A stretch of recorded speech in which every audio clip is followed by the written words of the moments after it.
asalaamaaleykum mbokk yi ñu ngi gërëm pour les journalistes fi ñëw tey pour couvrir point de presse bi di nuyu mbokk yi nekk ci biir réew mi di nuyu mbokk yi nekk ci biir réew mi tànn ma nekk seen njiit fii ci mairie de Dakar ma toogal leen fii ci mairie de Dakar yoon may ma ay sañ-sañ yooyu ñu fi toogal état central particulièrement ministre de l'intérieur ñu ngi def seen kéem kattan te lii di sama mission ma bañ ko réussir bu ci njëkk jël naa fi ay décision pour fal fii lu ñuy woowee directeur de cabinet ak lu ñuy woowee chef de cabinet lu yoon wax mooy maire saa bu jëlee décision kuy toggal état mooy en l'occurrence préfet moom moo koy approuvé pour que décision boobu mën a am valeur juridique ak valeur administrative juróom-ñeenti weer passé na ba tey kii di préfet de Dakar ba tey nangul approuvé décision bu ma jël pour nommer kii di suma directeur de cabinet te pourtant yàlla xam na ni que kooku fonctionnaire la woon parce que moom moo nekkoon directeur hôpital régional bu Saint-Louis donc kooku yéen la hiérarchie A c'est un fonctionnaire et il refuse d'approuver sa décision et bien sûr lank bañ ne du am salaire loolu tamit c'est valable pour mon chef de cabinet et c'est aussi valable pour la plupart des membres de mon cabinet en commençant par ñu ma fa recruter pour ñooñu yor suma kaaraange préfet de Dakar comme moom dafa doon taalibe bu ministre de l'intérieur nee na man maire de Dakar awma droit am kaaraange mbokk yi hôtel de ville bi nga ñëw tey pour couvrir suñu point de presse amul benn policier bu fi nekk parce que dinaa leen expliquer lu may wax li yëpp lu tax mu am solo parce que ñuñ ko séqal ñooñu duñu ay démocrate ñuñ ko séqal ay bandi lañu ay woyu lañu te dafa am lu ñuy yoonal te lu ñuy yoonal ma bëggoon ñooñu ñu xam bu baax que xam naa ci lu ñu nekk te ma bëggoon tamit dalal seen xel su ci yàlla àndee incha allah lu ñu namm ci man du mës a am parce que ñàkkuñu jom ñàkkuñu fulla ñàkkuñu fayda man ma nekk maire de Dakar préfet de Dakar taxaw ne ma man en tant que maire de Dakar awma droit am sécurité hôtel de ville bi amuñu droit am fii ne serait-ce même qu'un seul policier wante ci buntu hôtel de ville bi su ngeen génnee léegi nii di ngeen fa gis ay auto police ak ay policiers yu doy yu ci nekk ñooñu nag aar maire bi taxu leen jóg aar lii di mairie bi taxu leen jóg wante saay bu ñu leen santé ñu dal ci kaw maire bi wala ñu dal ci kaw njabootu maire bi kooku moom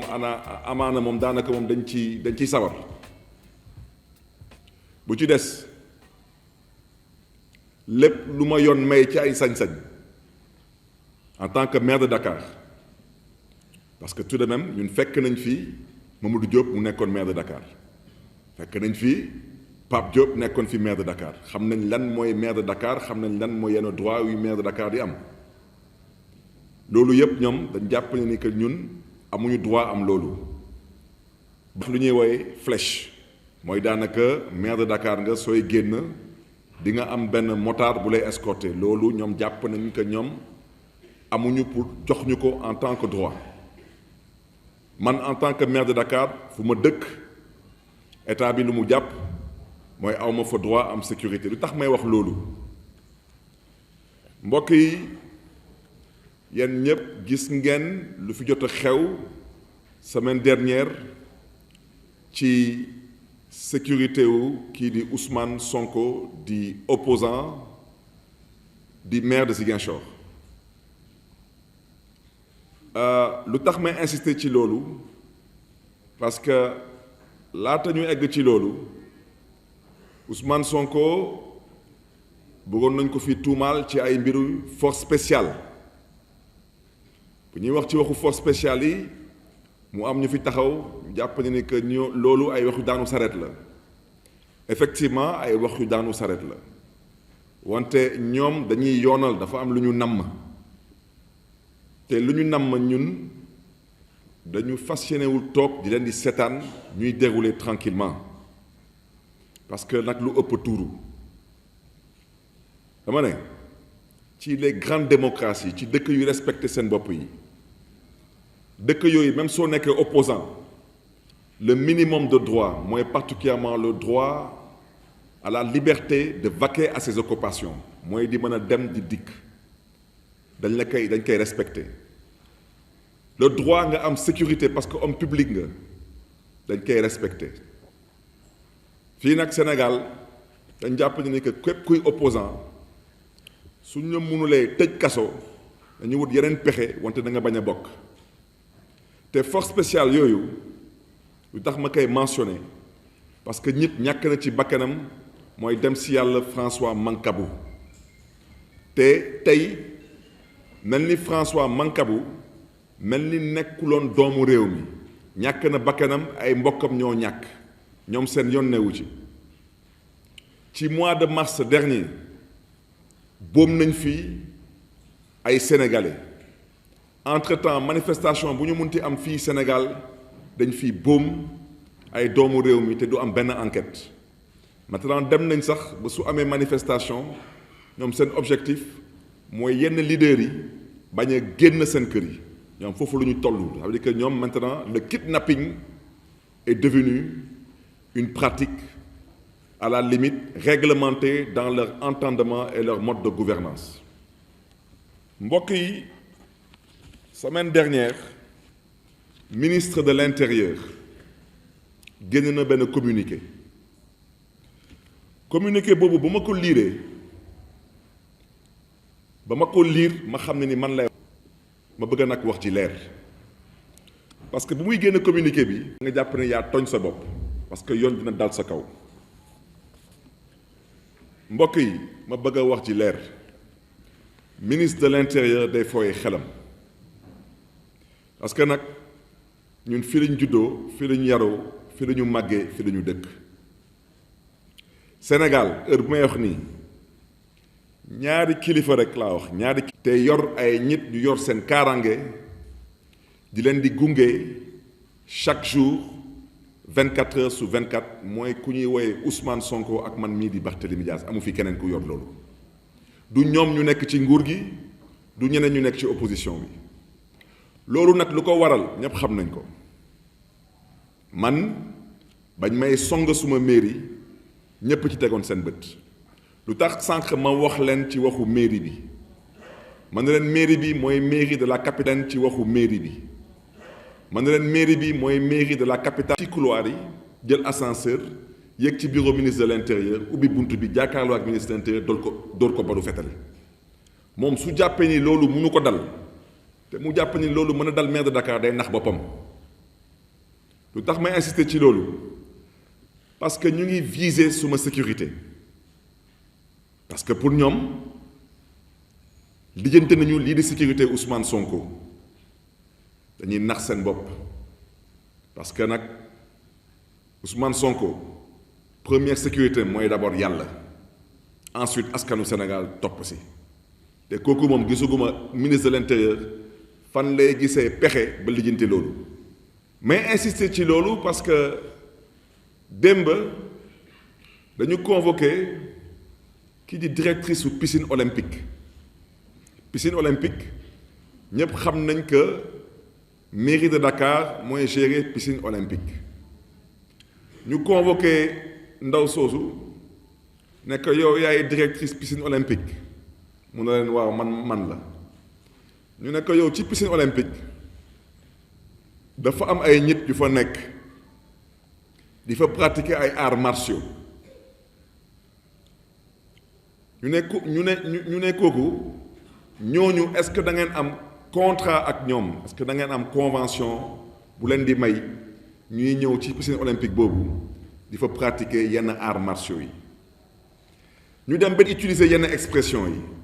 te dañ ko convoqué fu ñu convoqué woon ñoom François Mancabou mooy sûreté urbaine te may ñaawlu seen taxawaay parce que waa sûreté urbaine ñu ngi may dégg suñu bëggoon xam lu xew piscine olympique maire lañuy ko kaaraange ma bëgg a wax ci leer ñooñu suñuy xëy di liggéey duñu sol ay ñetti abdu parce que demuñu julli ji ñooñu suñuy xëy di liggéey duñu sol ay smoking demuñuy baali ñooñu suñuy xëy di liggéey dafa am ay tubéy yu ñuy sol te tubéy yooyu képp kuy liggéey ci mbiru sécurité day sol maintenant nag nit buy liggéey day am jumtukaay pour mën liggéey bu jaar yoon le minimum wax dëgg yàlla nit bu sol gilet pare-balles mënul gaañ nit kooku day aar boppam te ñoom amaana ñun ñëpp gis nañ fii seen taxawaay fii au mois de mars dernier ak lors des derniers événements parce que y a eu quasiment 20 personnes qui ont perdu la vie te kenn reyu leen ak ay lance-pierre dañ leen rey ak ay balu fetel moo tax ñu yor suñu kaaraange di sol ay gilet pare-balles parce que ñu ko cirkel ay bandi lañu parce que wax ci mooy lan dañuy toog di ne oui c'est les forces de défense et de sécurité des forces de défense et de sécurité ñuy gunge ak di escorter ay nervis ba ñuy convoqué Ousmane Sonko big ci tribunal suma kër di dem kër Ousmane Sonko pour gunge ko tribunal suma koñ Baobab te waa Baobab may dégg